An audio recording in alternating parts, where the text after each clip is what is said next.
सगळ्या मस्त मजेत ना? तर मी पण मजेत. तर तुम्हाला पण अशी एकदम ग्लोईंग स्किन हवी आहे ना?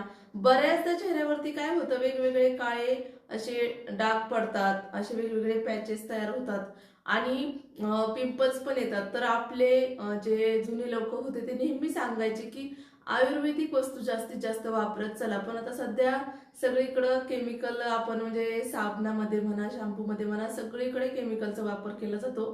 तर माझ्या चेहऱ्यावरती पण असे वेगवेगळे काळे डाग पडले होते. तर मी मस्त छान असा आपला कोरपडीचा, म्हणजे आपण त्याला ॲलोवेरा विथ नीम असा मिक्स साबण बनवलेला आहे. तर हा ॲलोवेरा विथ नीम असा मी साबण बनवलेला आहे. तर हा साबण आपण एकदम घरच्या घरी बनवू शकतो. एकदम सोपी पद्धत आहे आणि रोज रोज आपल्या जे कोरपडीचं झाड आहे त्याचं झाडाचं रोज रोज आपल्याला पानं तोडायची गरज नाही. कारण गावाकडे असे कोरपडीचे झाडं सहज अवेलेबल होऊन जातात आणि शहरामध्ये काय होतं, आपल्या बाल्कनीमध्ये एखादं झाड असतं आणि रोज ते पान कट करून आपण चेहऱ्याला पण लावू शकत नाही. कारण रोज तोडायचं लावायचं म्हटल्यावरती ते लवकरात लवकर संपून जाणार. तर आपण असं डेलीसाठी हे साबण बनवू शकतो. तर याची मेथड खूप सोपी आहे. तर एकदम मस्त छान हा सोप तयार झालेला आहे. तर याची मेथड पूर्णपणे मी व्हिडिओमध्ये शेअर केलेली आहे. तर तुम्ही व्हिडिओ शेवटपर्यंत नक्की पहा. व्हिडिओ पाहताय पण तुमच्या मैत्रिणीला व्हिडिओ शेअर करायला अजिबात विसरायचं नाही. तर तुम्ही पाहू शकता माझ्या चेहऱ्यावरती असं दोन्ही साईडनी काळपट काळपट झालेलं आहे. तर त्यावरतीच हा उपाय म्हणून मी हा सोप बनवलेला आहे. तर सोप बनवण्यासाठी मला कडुनिंबाची पानं आणायची होती. तर आम्ही जिथं राहतो तिथूनच थोड्या अंतरावर एक कडुनिंबाचं झाड आहे. तर तिथून मी पाने आणली आणि कोरपडीचं माझ्या बाल्कनीमध्ये छोटंसं झाड होतं. तर त्याचीच कोरपडीचे पानं मी घेतलेली आहेत. तर ॲलोवेरा आणि नीमचं हे नॅचरल कॉम्बिनेशन आपल्याला खूप सारे फायदे देतात. तर हे अँटीबॅक्टेरियल, अँटीफंगल म्हणून काम करतं. हे आपल्या स्किनला हायड्रेट ठेवतं, ॲक्नी आणि रिड्यूस इन्फ्लेमेशन करतं. तर चेहऱ्यावरचं जे पिगमेंटेशन आहे ते पण कमी करतं आणि केसांमधील डॅन्ड्रफ वगैरे कमी करण्यास याचा खूप सारा फायदा होतो. तर हा सोप तुम्ही चेहऱ्याला लावू शकता, तसेच केसांनाही लावू शकता.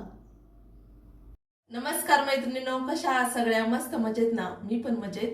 तर सध्या उन्हाळा सुरू आहे आणि उन्हाळ्याच्या या दिवसांमध्ये आपल्याला पिंपल्स वगैरे खूपच येत असतात आणि चेहऱ्यावरती पण असा काळपटपणा येतो. थोडंसं उन्हामध्ये गेलं का काळपटपणा येतो.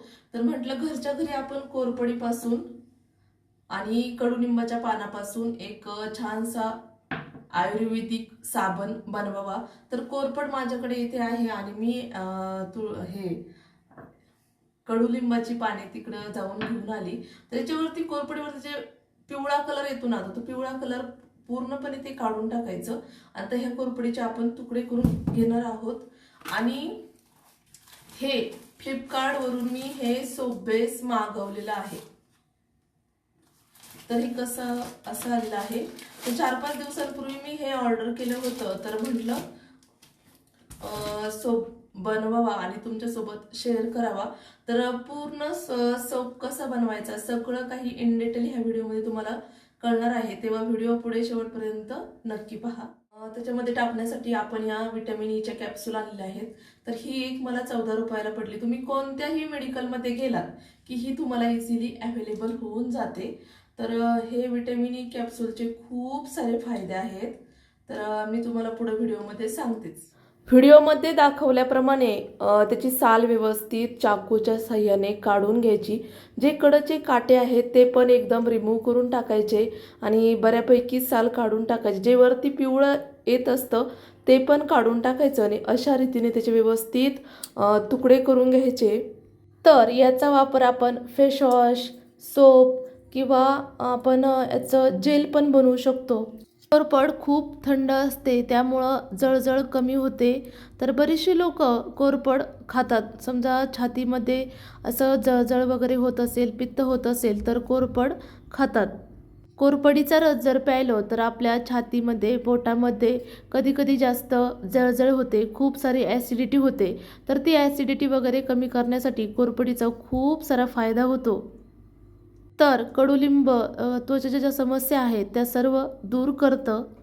आपल्या हिरड्या दुखत असतील, दात दुखत असतील तर कडुनिंबाचा वापर केला जातो. व्हिडिओत दाखवल्याप्रमाणे आपण येथे कोरफड आणि कडुलिंबाची पानं घेतलेली आहेत आणि त्यासोबत थोडासा सोप बेस घेणार आहोत. तर तो अशा पद्धतीने कट करून घ्यायचा आणि पुढे तुम्हाला व्हिडिओमध्ये मी पूर्ण दाखवते कशा प्रकारे त्याला बॉईल करायचं. त्याला डबल बॉइलिंग मेथड म्हणतात. तर अगोदर पातेल्यामध्ये किंवा कढईमध्ये थोडंसं पाणी ठेवायचं आणि त्या पाण्यामध्ये दुसरं भांडं ठेवून त्यामध्ये आपण हा सोप बेस वितळायला टाकणार आहे. तर तुम्ही अशा पद्धतीने पूर्ण सेटअप करून घ्या. कढई घ्यायचं, त्यामध्ये थोडंसं पाणी टाकायचं आणि वरून अशी तुम्ही कढी म्हणा किंवा काय पण म्हणा मांडू शकता. आणि आपले जे कोरफड कडुलिंबाची पानं आहेत ते मिक्सरमध्ये व्यवस्थित बारीक करून एकदम गाळणीच्या सहाय्याने गाळून घ्यायचे आहेत.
सोप बेस, कडुलिंब आणि कोरफडीचं जे मिश्रण आहे ते थोडंसं थंड झालं का जे सोपचे मोल्ड भेटतात बाजारामध्ये, तर माझ्याकडे अवेलेबल नाही, तर मी ह्या बाउलमध्ये टाकलेलं आहे.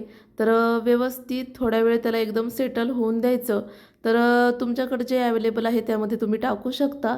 तर अशा पद्धतीने व्यवस्थित सेट झालं का थोडा वेळ फ्रीजमध्ये ठेवून द्यायचं. तर अशा पद्धतीने एकदम छान असा सोप तयार होतो. तुम्ही व्हिडिओमध्ये पाहू शकता अलगद असा सोप बाहेर काढायचा. तर एकदम छान त्याला आकार पण आलेला आहे. जर तुम्हाला सोप बेस हवे असतील तर फ्लिपकार्ट आणि मेशोवरती अवेलेबल आहे. त्याच्या पण लिंक मी तुम्हाला देऊन टाकीन, तिथून तुम्ही ऑर्डर करू शकता. तर सोप बेस आणि मोल्ड असं दोन्हीचा पण कॉम्बो भेटतो. तुम्हाला नुसता बेस घ्यायचा असेल तर बेस पण घेऊ शकता आणि दोन्हींचा कॉम्बो पण घेऊ शकता. तर तुम्ही पाहू शकता खूप छान असा सोप येथे तयार झालेला आहे. तर आता त्याचा पाहूया आपण कसा फेस वगैरे होतो. तर याचा फेस थोडासा कमी होतो कारण याच्यामध्ये कसलंही केमिकल नाही, कारण केमिकलमुळे जास्त फेस होतो. तर खूप छान असा सोप तयार झालेला आहे. तर मैत्रिणींनो, व्हिडिओ कसा वाटला? आवडला ना? आवडला असेल तर चॅनलला सबस्क्राईब करा आणि शेजारी जे बेल आयकन आहे ते पण प्रेस करा, जेणेकरून मी ज्या वेळेस नवीन व्हिडिओ अपलोड करेल त्याचं नोटिफिकेशन तुम्हाला सर्वात पहिल्यांदा मिळेल. चला तर मैत्रिणींनो, भेटूया नेक्स्ट व्हिडिओमध्ये. तोपर्यंत चॅनलला सबस्क्राईब नक्की करा. धन्यवाद.